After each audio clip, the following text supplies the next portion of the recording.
Happy Monday, and welcome back for my next episode of Disney Infinity Sports.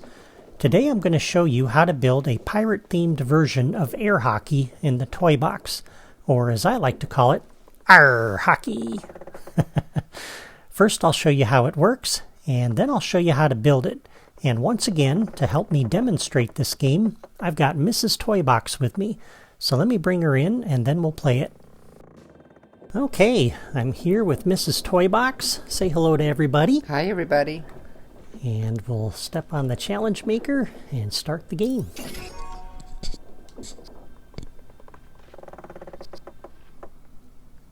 And we begin on the deck of the pirate ship on either ends of the lagoon.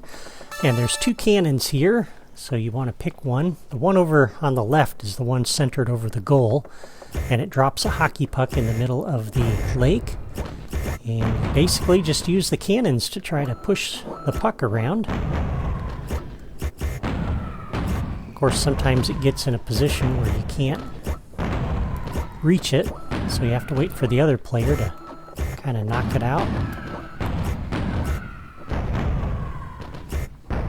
Uh-oh. Oh no!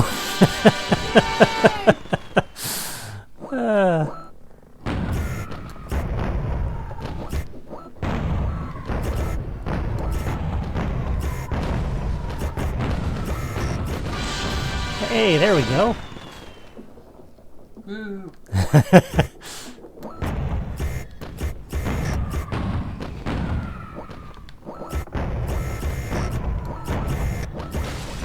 Oh! Stop blowing holes in my ship. Oh, hey, there we go. I gave it to you again. Yeah, you did. You gave it to me again.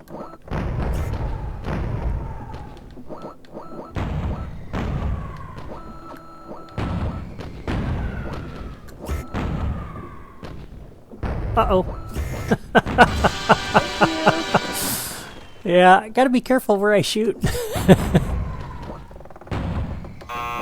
Alright, when you do that and it goes out of bounds, it drops a fresh puck. There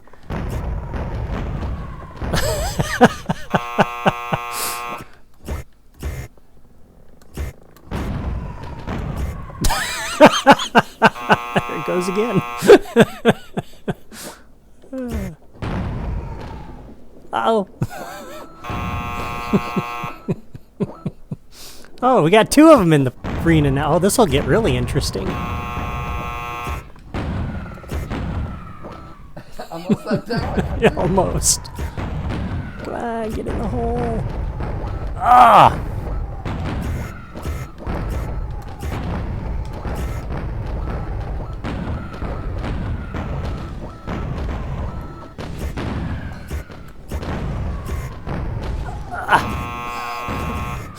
Get in there, get in there! Yes!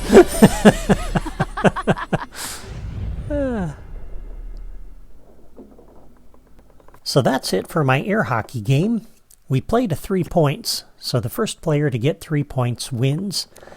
Unfortunately, one of the downsides of this design, as you saw, is that the same walls that keep the hockey puck in play can also make it difficult for one player to hit the puck when it gets up against certain walls.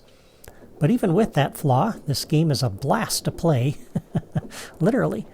And it can get pretty chaotic at times, which of course only adds to the fun. But now that you've seen the game, let me show you how to build it. Okay, for this episode, I've already built most of the toy box to save time. So let me show you what I've done. I think it'll be quicker just to show you the end result than to build it for you step by step. You should be able to see what I've done here and recreate it on your own. So I started with the large terrain block, which is the same thing that we begin with in an empty toy box. And as you can see, I've added a 2x3 version of these.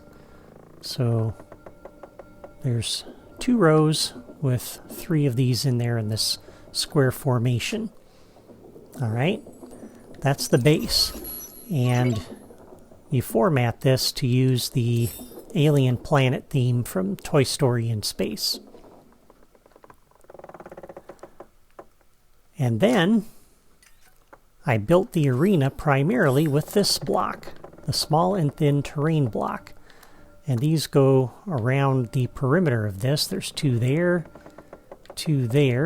separated by the next size smaller, which is here.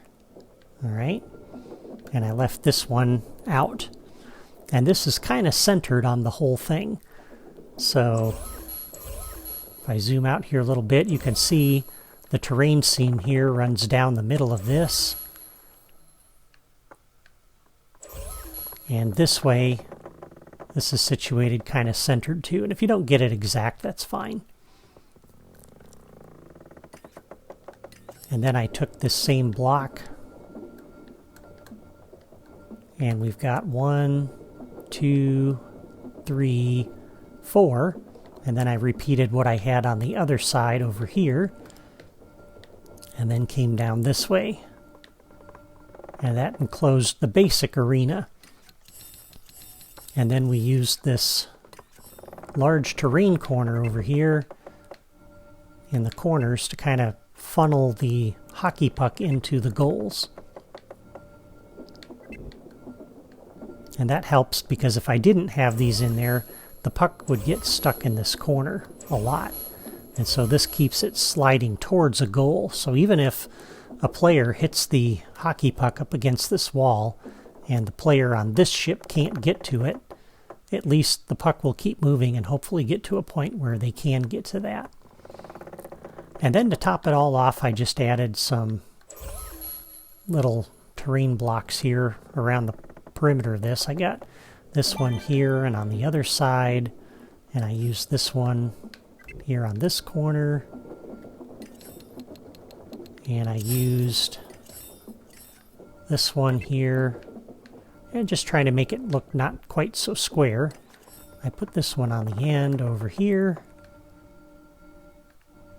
As you can see, just adding some of these blocks in here to kind of break it up so it's not so flat. Now this side has to be flat because the ships sit right up against the terrain here, and I'll show you that in a moment. But at least around these edges, you can kind of make this so that they're not. And this one is the step cliff from there next to this one. And so you can just kind of go around. You don't have to get this exactly as I had it. It's just a little island here to make a setting for this. And then I used the first 9 pieces in the customizable plants in the plants drawer, the fantasy terrain 1 through 9, at the start of the drawer, and you kind of see how I placed those. So this one is the first one in the drawer.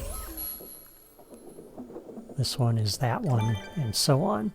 So let me give you a quick little flyover. And again, notice where the little sprig is on the big tree for the orientation. But again, if you don't get that exact as mine, that's fine. And the exact placement of these doesn't really matter. What does matter is that you don't want to place anything in the way of the cannons. So you'll notice this is all empty here. And I've only got a few plants over here on this corner, but nothing that's going to block the cannon from shooting in that direction or that direction. And that's true on either side of the toy box.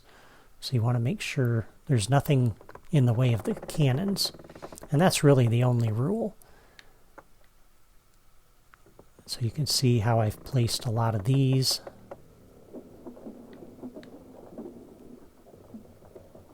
And again, pause the video at any time if you want. And then once you've got them all in place, you can theme them to use the Pirates of the Caribbean theme. And I'm going to theme all.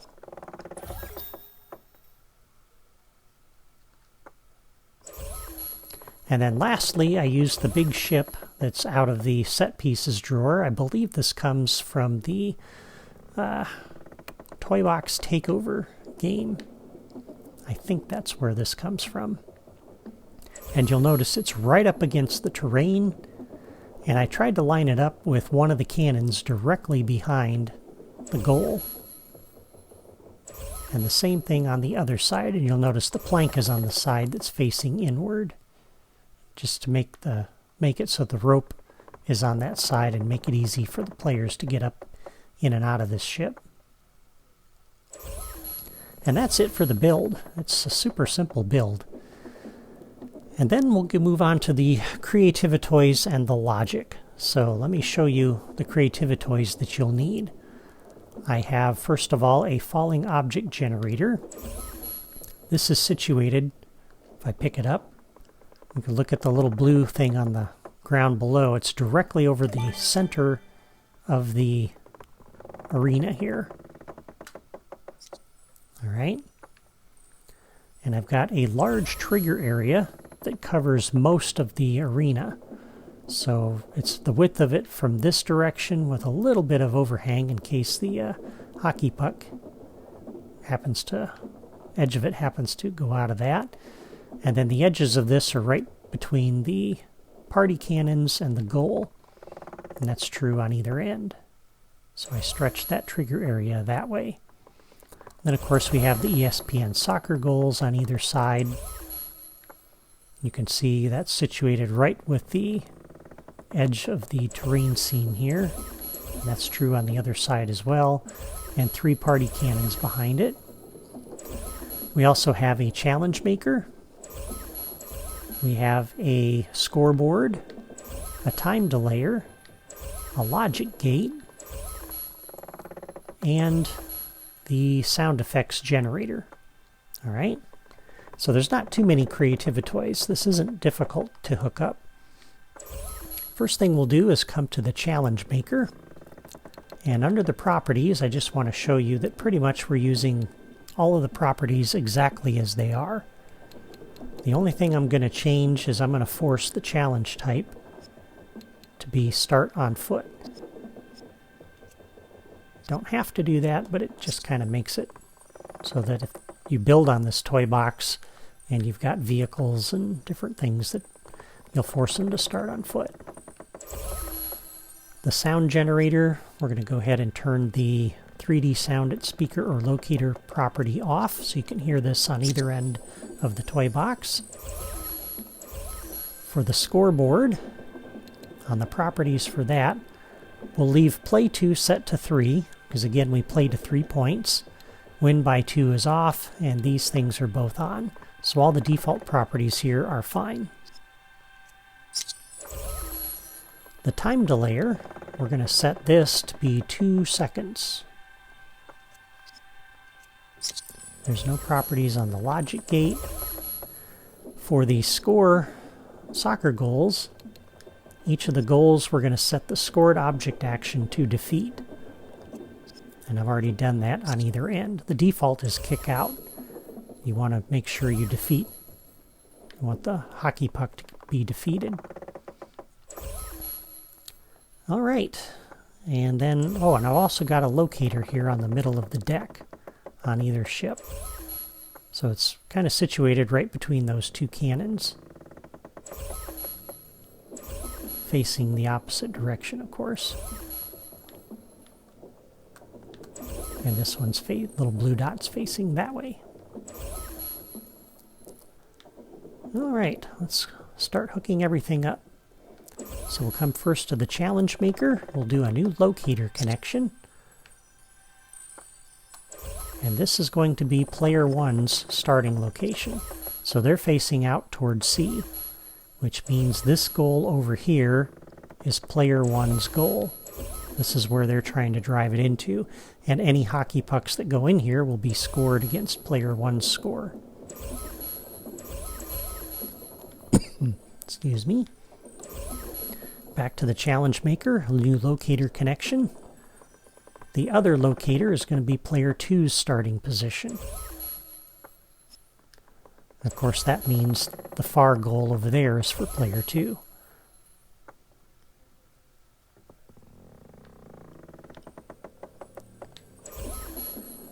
For the scoreboard, we'll do a new logic connection. When invites are accepted, we come over to the scoreboard and we reset it. And on the challenge maker, a new logic connection when the game is started. We will activate that scoreboard. New logic connection when the game is ended. I want to remove the score from the display, and then a new logic connection when the results are closed will deactivate the scoreboard. And on the scoreboard, a new logic connection when the target score is reached. So as soon as a player reaches 3 points, we come back to the challenge maker and complete the game. And one last thing on the challenge maker, as it pertains to the scoreboard, we do a new score results connection, connect that up to the scoreboard, and link the score for the results. So when the game is over, we'll display the results from the scoreboard. Alright, and this again is player 2's score goal. This is player 1's. So on this soccer goal, we'll do a new logic connection. When a goal is scored by a physics ball, we come to the scoreboard and we increment by 1 the score for player 1. And this one does the same thing for player 2. So when a goal is scored by a physics ball,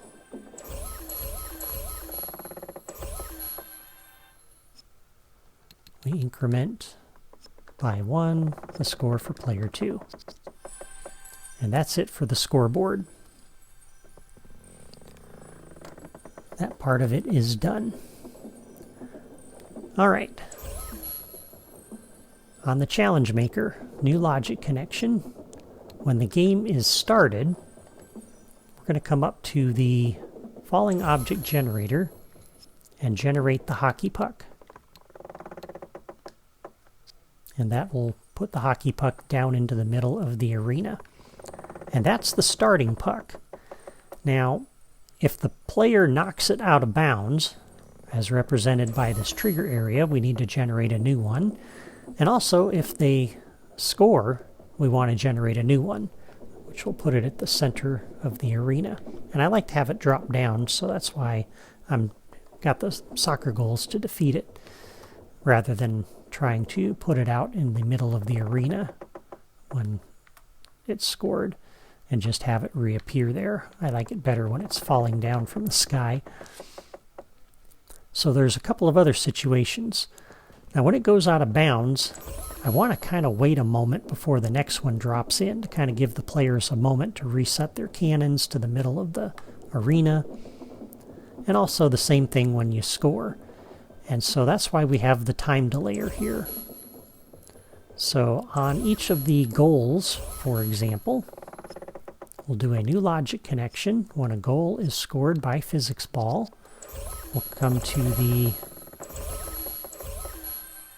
time delayer and start the delay. And on the time delayer, a new logic connection when the delay is completed. We're going to go to this logic gate, and we're going to need to shut this off when the game is done, which is why we're going through the logic gate. So we want to input into the gate, and the logic gate on output will come up to the falling object generator and generate the hockey puck. All right. This goal over here will do the same thing, but we've already hooked up most of it. So this goal does a new logic connection when the goal is scored by physics ball. We come over to the time delayer. That trigger area is causing a problem. I probably should have put these creativity toys away from that trigger area. Anyway, when a goal is scored over there, we start the delay, and this time delayer is already hooked up, so that's fine. And then likewise, now let's finish up these goals first. The other thing we want to do on each goal is a new logic connection. When a goal is scored by the physics ball, we want to come to each of these party cannons behind it and do a grand finale. You'll make that same logic connection for the other two, and the same logic connections on this one for its 3 party cannons. And then I also like to play a little sound because in the franticness of the game you can kind of miss this. So we'll do a new logic connection on the goal. When a goal is scored by physics ball, we'll come over to our sound generator, and I'm going to do my standard musical fanfare to celebrate. Alright, and that is it for the soccer goals. Yeah, just double checking. Alright, so you'll do that same connection over on the other one. Connect that up to the sound generator as well. And then the other part of this, when the ball goes out of bounds, as represented by this trigger area, we need a new hockey puck. So on the trigger area, we'll do a new logic connection. When exited by physics ball, we'll come over to our time delayer and start the delay. And then 2 seconds later, it'll go through the gate and generate a new hockey puck. And once again, I want a sound effect to emphasize to the player that the hockey puck has gone out of bounds. So on the trigger area, a new logic connection when exited by physics ball. We go to the sound effects generator, and under general, we use the buzzer sound. And I think that works out pretty well. And then when the game is over, we need to remove all the hockey pucks. So on the challenge maker, we'll do a new logic connection when the game is ended. Come up to the falling object generator, scroll all the way to the bottom, and remove all. And I believe that is everything.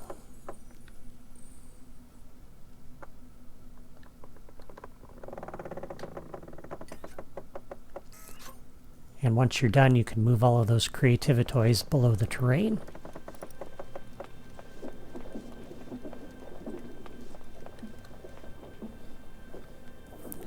And that's how you build my air hockey game. It's easy enough for anyone to build, and the logic is fairly straightforward. And if you don't like the pirate theme, it's real easy to adapt this to any other theme. Instead of using these ships, for example, if you wanted to use a Star Wars theme, you can use the AT-AT cannons from the Rise Against the Empire playset. Just maybe add another terrain block here to raise this up a little bit and center the AT-AT cannon over there facing that way. You can also use, and go up here to Instant Fun. You can also use the slingshot if you want for any other theme. That would work. You can also have the player stand on a little block back here and just use a bow or a pistol and try to shoot that as well. So there's a bunch of different options you can use depending on what theme you would like to do this game with. It works for just about any theme. You're just going to change what you're shooting the hockey puck with. But that's it for this game. Next time we'll visit Zootopia and I'll show you how to do bowling in the toy box. Thank you for watching my video today. Leave a comment before you go and let me know what you think of my air hockey game now that you've seen it in action. And if you want to build this game yourself, I've got a logic diagram on my blog to help you out. The link to my blog is in the video description. That's all for me today. See you next time.